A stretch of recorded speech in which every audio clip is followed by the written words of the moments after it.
No master has ever fallen from the sky.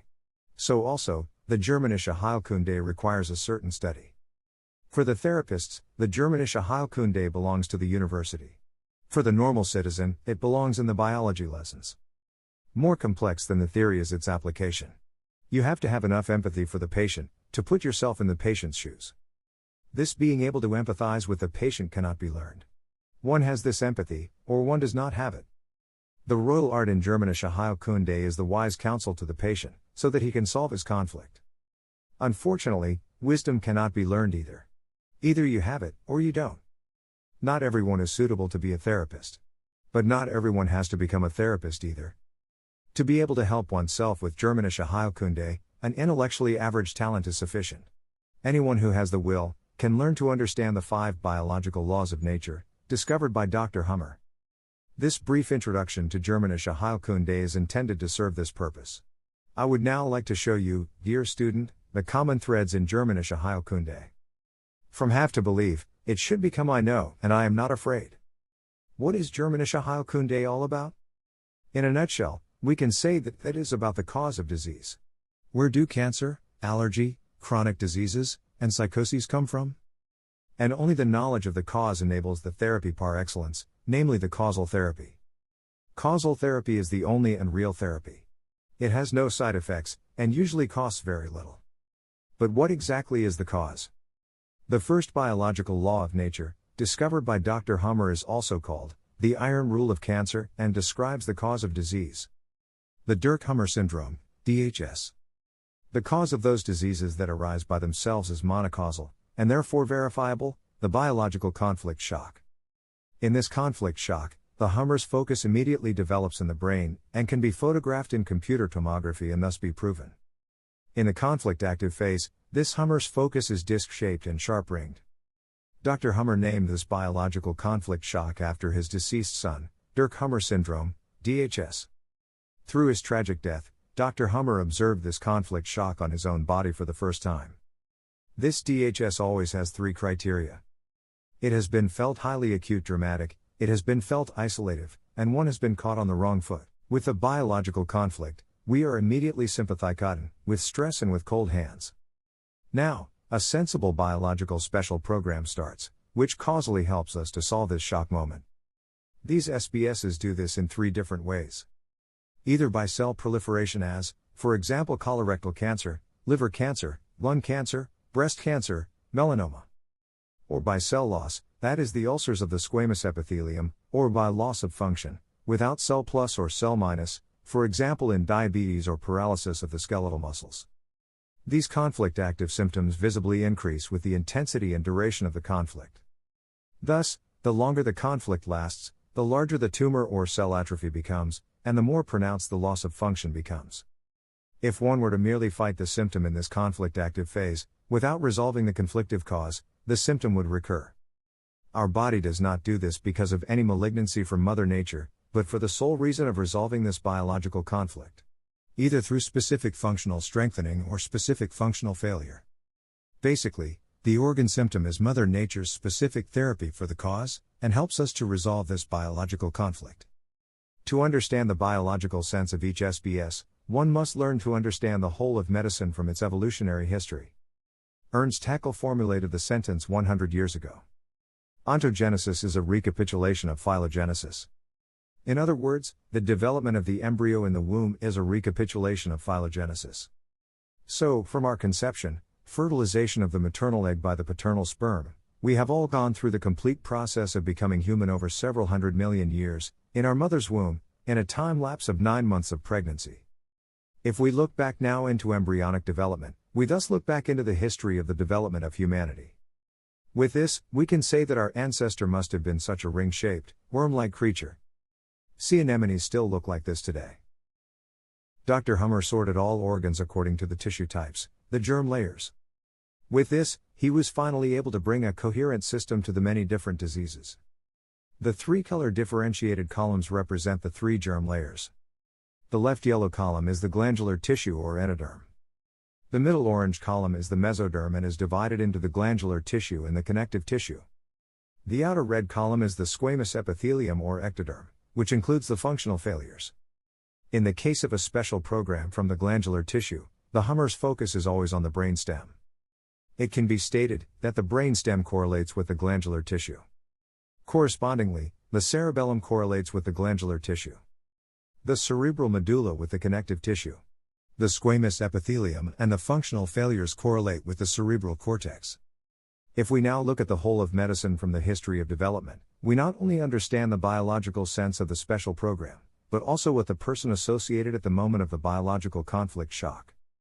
Our ancestor had a primeval mouth, through which he took up the food, and delivered the excrement again. He lived in the primeval sea.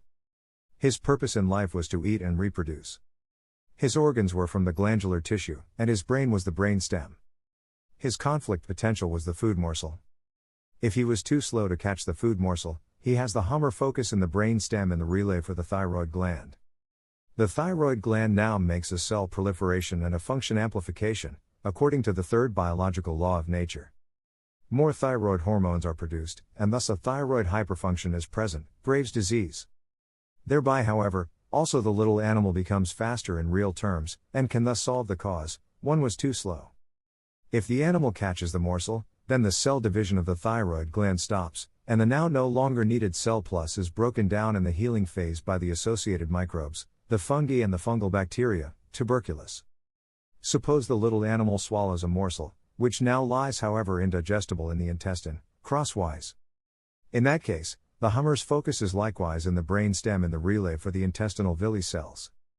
A little bit mouthward, the intestinal villi multiply now, and a cauliflower-like intestinal cancer develops, which produces liters of digestive juices, to be able to digest this stuck morsel nevertheless. If this morsel finally slips through, the cell division of the intestinal villi stops. In the healing phase, the intestinal cancer, which is now no longer needed, is broken down tuberculously by the fungi and fungal bacteria. What we still have to learn to understand here is that Mother Nature associates. For the little animal, it is usually about the real food morsel. For us humans today, this morsel may well be the money or the house, which one would like to take in, but cannot. Or the indigestible trouble with the mother-in-law, which lies in one's stomach. What we still have to learn here to understand is that Mother Nature associates. For the little animal, it is usually about the real food morsel. For us humans today, this morsel can also be the money or the house, which one would like to take and cannot. Or the indigestible trouble with the mother-in-law, which lies in one's stomach. So, in the case of glandular tissue, we always have cell proliferation in the active phase and thus an increase in function. Therefore the biological sense is immediately in the conflict active phase. By an increase in digestive juices, to better digest or better absorb the morsel. Or by an increase in mucus, so that the morsel slips in or out better. If you now only cut away the colon cancer but do not solve the morsel conflict, then the symptom of colon cancer returns. Mother Nature wants to solve the cause with this. The paradigm shift in medicine is now. What must the therapy focus on? On the symptom, as before, or on the cause? Of course we have to address the cause, that is the conflict. In the healing phase, we always have a tuberculous, a necrotizing degradation in the glandular tissue due to the fungi and fungal bacteria. Similar to an apple that rots and decays. We have inherited everything from our ancestors, his digestive system and also the brain for this. The brain stem is today our oldest brain part. Our ancestors left the sea and conquered the land. He needed additional organs, the inner skins to protect himself against sharp stones. He needed an additional control unit for these additional organs, and the cerebellum had to be added. The associated conflict content here is violation of integrity, such as an attack, disfigurement, or defilement conflicts. For example, if you spit in someone's face, he may feel defiled at the hit spot. The hummer focus is in the cerebellum, in the relay for the dermis. According to the third biological law of nature, from now on, the dermis makes cell proliferation. It is making the wall to the outside thicker. A melanoma develops, which becomes larger and larger, until one can solve this defilement. The melanoma is therefore the biological sense. With the solution of this besmirching, the melanoma stops, which is decomposed in the healing phase by the responsible microbes, the fungus bacteria, also tuberculous. It begins to bleed and ooze. It also begins to stink, as any tuberculous healing phase stinks of rotten flesh. At the end of the healing phase, the melanoma is gone and no longer diagnosable by conventional medicine. With the cerebellum, Also, the first social behavior was programmed into our ancestors by Mother Nature. The mammary glands are developmentally transformed sweat glands of the dermis, which is why we also find the mammaceae in the cerebellum. If the mother has an accident with her child, and associates a conflict of care for her child, she has the Hummer focus in the cerebellum. She reacts from now on with an increase in the mammary gland cells, a so-called mammaceae. The biological sense of this is to produce more breast milk in the conflict-active phase, through cell proliferation. To give the injured child a higher chance of survival. If this child becomes healthy, this more breast milk is no longer necessary, and the cell division of the mammary gland stops. In the healing phase, the inactive mammaceae like melanoma is tuberculously degraded by the fungal bacteria. In each tuberculous healing phase, night sweats are also present. Then our ancestors needed a locomotor system with bones, muscles, tendons, cartilage, and so on. For these additional organs, the cerebral medulla was grown. The cerebral medulla is the seat of self-esteem. A person with healthy self-esteem has an upright gait. Someone who has collapsed in self-value has problems with his musculoskeletal system, such as scoliosis, ankylosing spondylitis, lumbago, bone cancer, anemia, leukemia, and so on. Attention! With the cerebral medulla, we are now in the cerebrum, and according to the third biological law of nature, there is now a cell loss instead of a cell proliferation in the conflict-active phase. This cell loss is called necrosis in connective tissue, and osteolysis in bone. In nature, if you can't solve a self-value collapse, these holes get bigger and bigger, until the bone breaks or the tendon snaps. In nature, one would be a prey animal that would be eaten. So here, Mother Nature does not help right away. In these programs, we must first resolve the conflict. Then in the healing phase, thanks to the responsible microbes, the bacteria, these holes are filled up again under the swelling. At the end of the healing phase, the swelling goes down again. But the bone and tendon remain thicker than they were before. Similar to the healed bone fracture, where the former fracture site also remains strengthened. A thicker bone is better than a thinner one. This functional reinforcement in connective tissue is permanent for the rest of life. For this reason, Dr. Hummer also called this connective tissue group Deluxe Group. Here Mother Nature does not help immediately, but only at the end of healing, but for a lifetime. The social togetherness. Our youngest brain is the cerebral cortex. It is also the most complex brain. Here the social togetherness is coordinated, and it is about separation conflicts and territorial area conflicts. The cerebral cortex controls the squamous epithelium and the functional failures. The separation conflicts. In nature, when the young is separated from the mother, it is certain death for the young. Dear mother, you will never see your young again. Forget it. In the active phase of a separation conflict, we have impaired short-term memory. So, Alzheimer's is many or severe separation conflicts. Where the most touch was associated from the mother to the child, her outer skin ulcerates. The skin begins to flake and becomes rough. Now the picture of dry neurodermatitis is present. You can imagine it as if a glue joint is torn open. This does not hurt, because it is accompanied by sensory paralysis of the outer skin. This place is sensory numb. This numbness of the skin, along with her impaired short-term memory, helps the mother more easily to forget her child, so that she can go on with her life. Mother Nature is merciful. If contrary to expectations, the child can still find its way back to the mother, this mother no longer accepts her child. She has forgotten it. If the mother can resolve her separation conflict, the ulcers of the outer skin are replenished with swelling and inflammation. However, this healing phase of the squamous epithelium proceeds without microbes, because the viruses almost certainly do not exist. So the skin reddens, it is hot, itchy, and painful. Now, dermatologists speak of skin deterioration, which is actually a healing phase. Such resolved separation conflicts include eczema, blooming neurodermatitis, hives, etc. The territorial area conflict. Mother Nature creates the biologically natural hierarchy, the alpha wolf and the sub-wolf, through territorial area conflicts. In nature also always only the strongest may pass on his genes. In nature, the single wolf is not survivable. It must organize itself in the pack, to be able to hunt successfully. So that the pack functions it needs a structure, a command. The classic territorial fight. The stronger defeats the weaker. The weaker one has now lost his territory. He has his Hummer's focus in the territorial area, more precisely in the cerebral relay of the coronary arteries. In this loss of territory conflict, the squamous epithelium of the coronary arteries ulcerates, increasing their lumen, cross-section, and allowing more blood to reach the heart muscle. The heart becomes stronger. So, the sense of this special program is again in the active phase, just to achieve a functional strengthening by cellular atrophy. Should the inferior in this territorial fight, despite this special program and the strengthened heart, in the performance still not manage to recapture his territory, he resigns. He gives up and subordinates himself. Thus he can transform the conflict intensity down, and he can grow old with it, without dying of emaciation.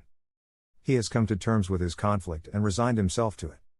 He thus remains in a so-called hanging active conflict process and thereby continuously builds up conflict load. However, with his resignation his male territorial side closes itself, whereby he becomes female and gay. With us humans, such a resignation occurs after approximately 6 months. With more than 9 months conflict load, we must not solve this territorial conflict at all, because we could not survive the crisis, the classical heart attack.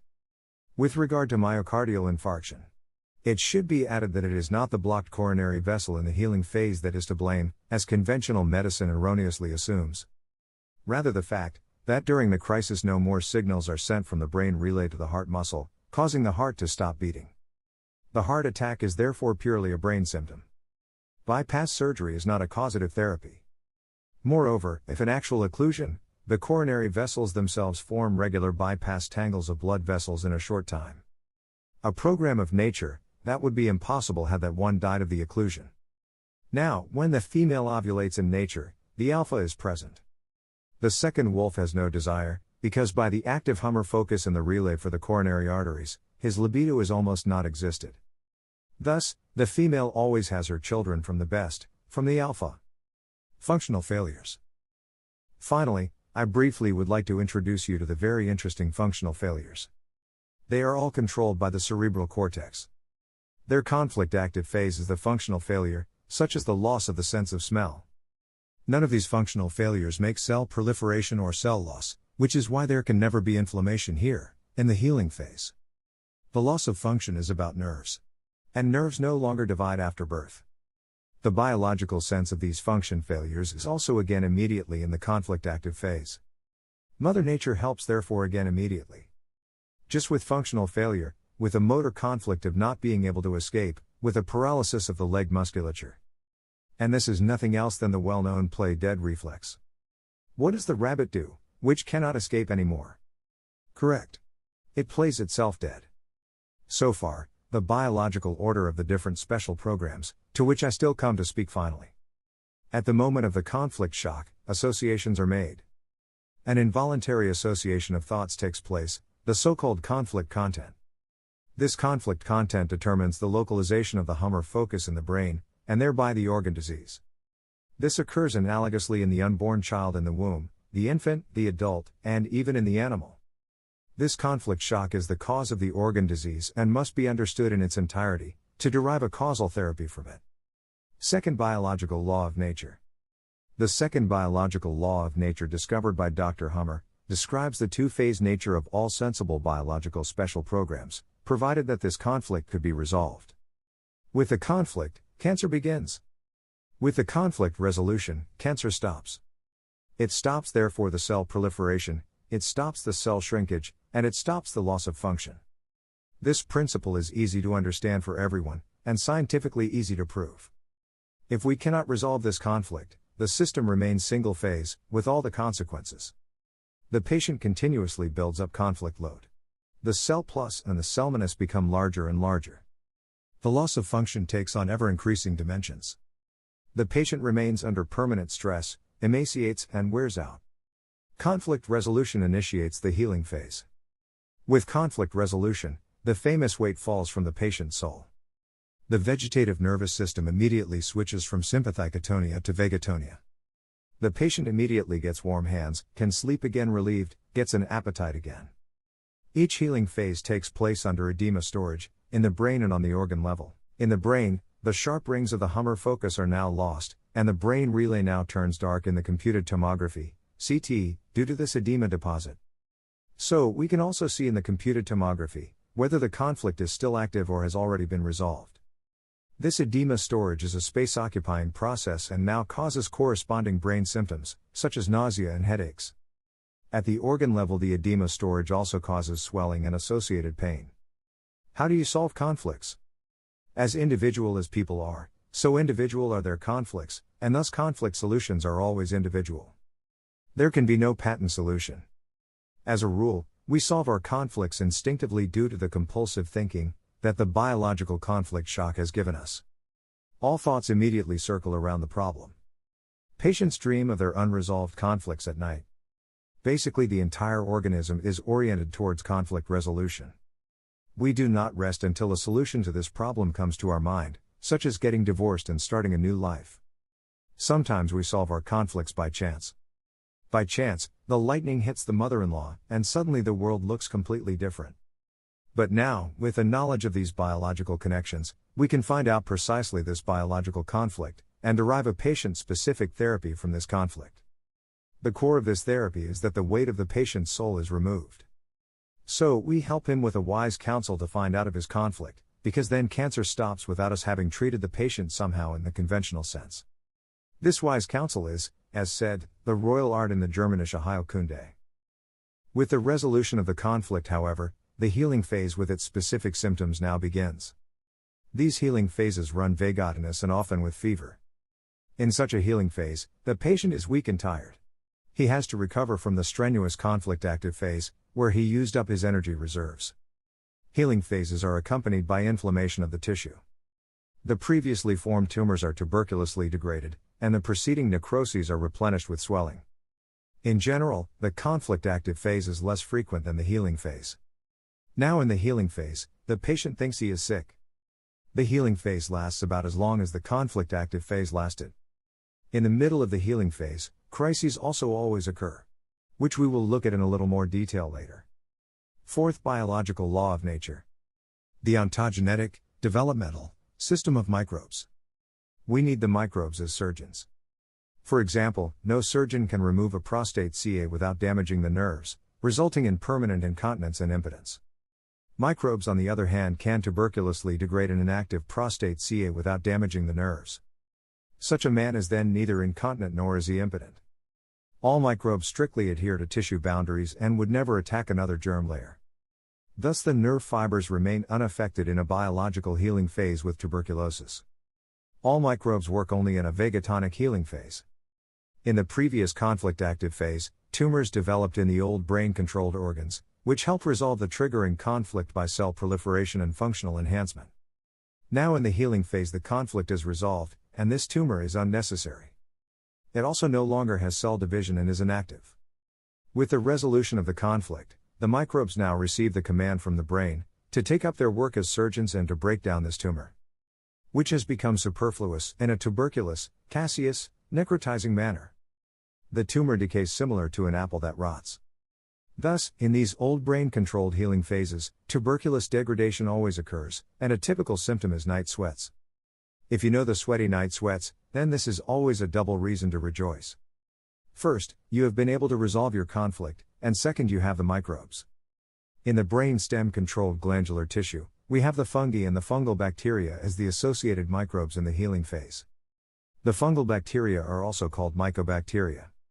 In the cerebellar glandular tissue, the associated microbes are the fungal bacteria. Fungi and fungal bacteria thus break down unnecessary tissue. In the case of the cerebral medulla-controlled connective tissue, the associated microbes are the bacteria. The bacteria help to replenish the necroses and osteolysis of the previous conflict active phase. The ulcers in the squamous epithelium are also refilled with swelling and inflammation, but without microbes. The viruses almost certainly do not exist at all. Since no microbe causes a healing phase but rather always works only in a healing phase, there can also be no infection. Let us assume that Dr. Hummer is right in his assertions, that the evil in our body does not exist at all, that the infection does not exist at all, that the carcinogenic substances do not exist at all. Wouldn't that be liberating? We would lose these unfounded fears and could march through life with relief. We could recognize this current corona hype for what it is, namely the biggest robbery of freedom from the world population, and the installation of a global hierarchical world dictatorship, thus the enslavement of humanity. Maybe this is also why Dr. Hummer has been fought and hushed up by the deep state for 4 decades. The crisis in the middle of the healing phase. With the resolution of the conflict, the patient visibly falls into deep vagatonia. The vessels change from narrow to wide, and he gets warm hands up to fever. In the brain and on the organ level, edema is deposited in the involved areas. The patient is in the so-called exudative phase. This edema storage causes swelling, which causes various symptoms, such as intracranial pressure and pain. The patient feels visibly sicker. And to stop this falling into vagatonia, Mother Nature has built in the crises. The crises are similar, depending on the germ layer. Actually, crises are brain symptoms. There are the brain stem crises, cerebellum crises, cerebral medulla crises, and the cerebral cortex crises. All crises are sympathicotonic with constriction of vessels, cold extremities, and cold sweat. The patient in the crisis is freezing and feels cold. Depending on the load of conflict, this crisis can be a second spike and may not always be noticed. However, it can last for several days with pre, main, and post-crises. The imposing crises are those from the cerebral cortex. In addition to the symptoms already described here, we have the absence, the migraine, the hepatic coma, the pulmonary embolism, the myocardial infarction or the epileptic seizure, and so on. All patients experience the crisis itself. The critical point, especially with large loads of conflict, is always after the crisis. The crisis has the task to steer the quasi-rudder back towards health, and therefore one must not suppress a sympathicotonic crisis with vagatonic substances. On the contrary, one must strengthen the crisis, for example with coffee.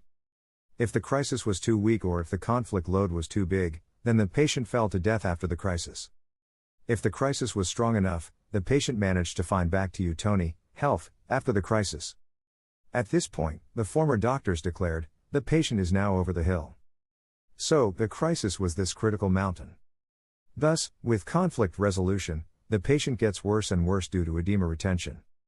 In the crisis, the patients think that their body is going crazy, or even having to die. With the onset of the crisis, the edema is squeezed out, and the patient has a urinary flood phase. He has to go to the toilet remarkably often. After the crisis, the brain relay and the organ begin to scar. Now the patient is in the scarring restitutive phase. From now on, things get better and better. At the end of the healing phase, the patient is almost like new. The microbes have degraded the tumors, and the holes have been refilled. The functional deficits have disappeared. Only scars remain in the brain and at the organ level, but they usually do not bother anymore. The patient is completely healthy again. This disappearance of cancer and regaining of health is called spontaneous healing. As is known, spontaneous healing has no side effects and costs hardly any money. In Germanische Heilkunde, spontaneous healing is the declared goal. The individual can heal himself only by eliminating the cause. A small example of a crisis you may have experienced yourself. After a resolved territorial annoyance concerning the squamous epithelium of the small curvature of the stomach pain is immediately gone. But you feel nauseous. This nausea culminates in the crisis, namely in an absence, squamous epithelium, and an epileptic seizure of the striated muscular components of the small curvature of the stomach. One has to vomit, is centralized and ice cold. Thereafter, one falls back into vagatonia. One gets warm hands again, and nausea dissipates. So, this vomiting was a crisis. What has been described so far is one task of the crisis, to steer the rudder back in the direction of health. The other task of the crisis is to check whether we could have solved the conflict in a reasonable time. If you have taken too long, you will die shortly after the crisis. I would like to explain this drastic selection of Mother Nature based on the heart attack. Let us take the territorial fight of deer. The weaker one is driven away by the stronger deer. The weaker one thereby suffers a loss of territory conflict. It cannot solve this conflict, remains conflict active, and builds up visibly conflict load. If now the wolf tears the top deer, the so far inferior deer thinks, that meets favorably. I can take over the herd again. With this, he also solves his loss of territory conflict actually and gets into the healing phase, and the crisis. Now Mother Nature checks the conflict load built up so far. If this has exceeded a critical limit, with us humans it would be 9 months for the loss of territory conflict, an empirical value. Mother Nature says meaningfully, you have needed too long for this. You are not the best to get back the right for your reproduction. And before you continue to cause trouble in the pack, I will let you die. So similarly, we must imagine the selection of Mother Nature. Now there is also the erroneous conflict resolution. Let's assume that the employee suffered a loss of territory conflict in the company due to his demotion. He is conflict active and emaciates. After 6 months, he comes to terms with the situation by saying to himself, "I'll put in the extra years before I retire. I certainly won't make any more effort for this stupid company." Thereby, he can transform down his conflict, and he could become ancient as a second wolf. Angina pectoris also subsides. Now, with retirement, a new life begins for this former employee. The problems in the company belong to the past, and now he can finally devote himself to his hobby, his bird aviary. There he can appoint himself president and soon governor general. Now, this freshly retired man suddenly has his territory back. He solves his loss of territory, which was active for well over 9 months, and about 6 weeks after retirement, he dies of a heart attack. Our Minister of Social Affairs would call this happening socially acceptable early death.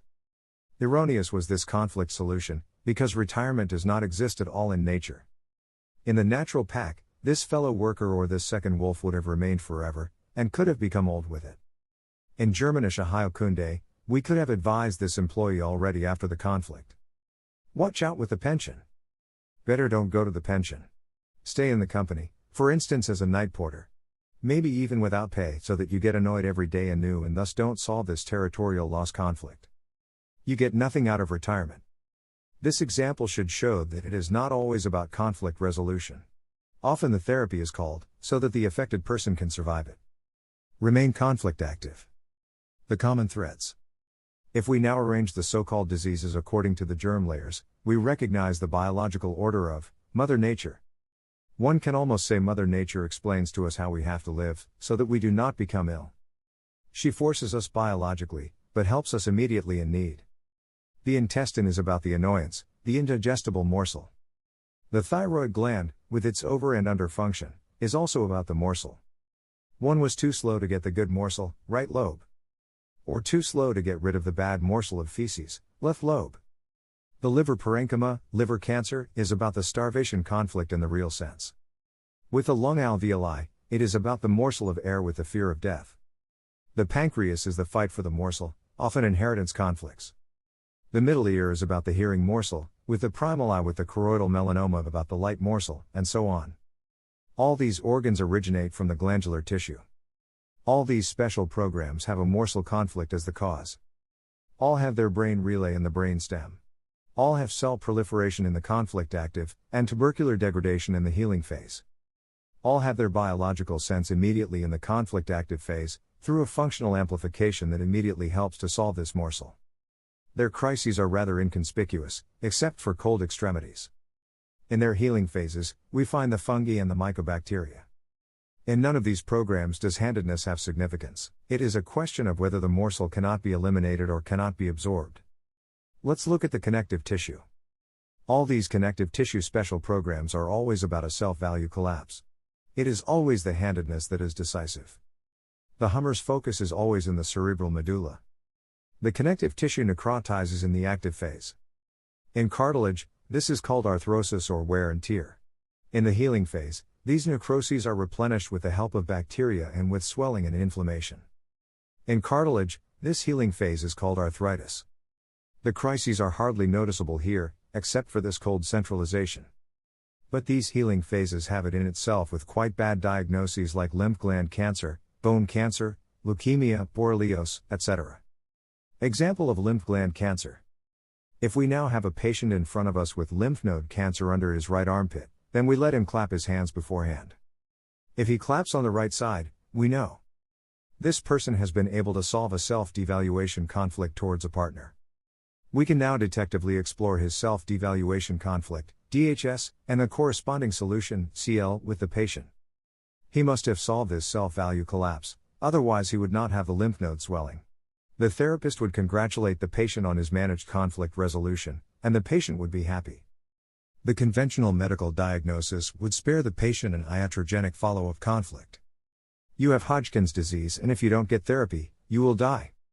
At the end of the healing phase, this lymph node swelling would subside. The lymph node can remain palpably enlarged for life. And that is the biological purpose of the deluxe group at the end of the healing phase. A thicker lymph node is better than a thinner one. Let us consider the squamous epithelium. In the same way, one could sum up and thus also understand the always same progressions in the squamous epithelium, with its separation and territory conflicts. In the active phase, the squamous epithelium ulcerates and is replenished without microbes in the healing phase, under the swelling. The Hummer's focus is always in the cerebral cortex and the squamous epithelial special programs. The crises proceed with constriction of the vessels and additionally with an absence. The handedness is crucial. The biological sense is in the active phase, either by loss of function, sensory paralysis, or ulcerative dilation of any hollow organs. Mother Nature can do everything. She can achieve a functional enhancement through cell plus, but she can also achieve this with a cell minus. And sometimes, she achieves the biological sense even through a functional failure, as in the case of the play dead reflex. If one has found these common threads in the Germanische Heilkunde, one can interpret the organ level. The better the therapist can deduce the many different symptoms from the scientific diagnostic chart, the more precise his questions are directed to the patient. The therapist knows exactly what to look for. If one knows the organ symptom and thus the tissue, one also knows which conflict to look for. One knows whether the organ symptom is to be assigned to the active or the healing phase. Thus one knows whether the conflict is still active or has already been resolved. A corresponding event must be detected in the patient on the level of his psyche. One knows when this conflict must have happened or been resolved, namely shortly before the first organ symptom. If one knows the handedness, one also knows whether this conflict must be with a partner or the mother-child. If the patient is just in the healing phase and has found the conflict and the solution for this conflict, then one can estimate the conflict load, and thus one knows how long this healing phase will last, and when and which crisis must take place. So one can take a look into the future. Just as one can predict the date of birth in a pregnant woman. It is really fascinating. And I promise you, if one day you could verify these biological regularities at any patient case for the first time, you will be shocked. You will have an aha experience. The 5 biological laws of nature. The 5 biological laws of nature discovered by Dr. Hummer are laws in the living. They explain the biological connections of all special programs in living individuals. Special programs, which Mother Nature gave to her own creatures on their way of life. As if Mother Nature had known from experience that such a fright moment would happen to her children. One can call this also a history of development, in which Mother Nature has developed her creatures just optimally. First biological law of nature. None of these conflictive experiences was wanted or self-induced by the individual. Always it caught the individual unprepared and on the wrong foot. Always, the individual was left on his own, or felt isolated. Always it was highly acute dramatic for the individual, so that often years later he can still remember very well this moment of shock. The brain stores this moment of fright like a photograph. Always the association was an involuntary thought assignment. This happens with us humans and analogously also with the animal, according to this biological language. As a non-separable individual, the 3 levels of psyche brain organ always run absolutely synchronously. One must actually imagine this Hummer's compass for each level of the psyche brain organ individually and synchronously running. If one is attentive, one can often notice the organ reaction immediately after the DHS or immediately after the conflictolysis. Second biological law of nature. If the first biological natural law describes the cause, then the second biological natural law describes the solution. These first 2 laws of nature discovered by Dr. Hummer are also the most important. The other 3 laws of nature are more descriptive in nature. Thus, one moves from the first sympathicotonic conflict active phase to the second vagatonic healing phase only with the help of conflict resolution. If we cannot solve this conflict, then the first sympathicotonic stress phase remains. Attention! There can be no alternative to natural laws. Third biological law of natural. With the biological conflict shock, the DHS, a special program now starts which helps us from a biological point of view to solve this conflict, in order to find back to normatony, health. The special programs controlled from the brainstem and cerebellum make cell proliferation in the conflict active phase. The brainstem and the cerebellum together are called the old brain. The special programs controlled from the cerebral medulla and the cerebral cortex, they make cell atrophy in the conflict active phase. The cerebral medulla and the cerebral cortex together are called the cerebrum or new brain. From the cerebral cortex, the functional failures are also controlled, which make neither cell shrinkage nor cell proliferation. Fourth biological law of nature.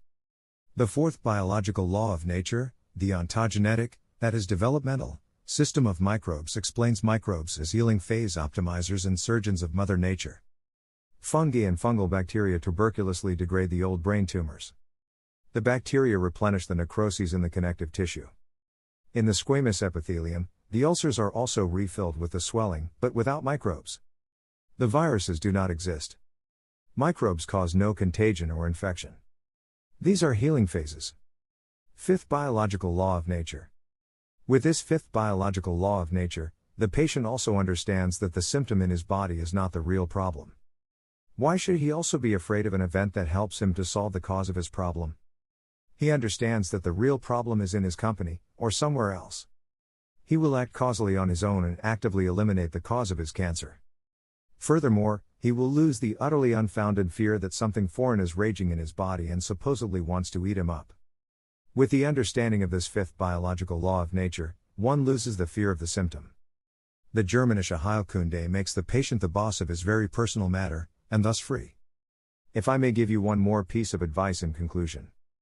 Make Germanische Heilkunde your hobby. The study is admittedly a bit tedious, but you can help yourself highly efficiently. Ladies and gentlemen, that completes my content for this topic. I would be pleased to welcome you again to the next seminar video of Germanische Heilkunde. Until then, I wish you a wonderful time. Helmut Pilhar, father of Olivia.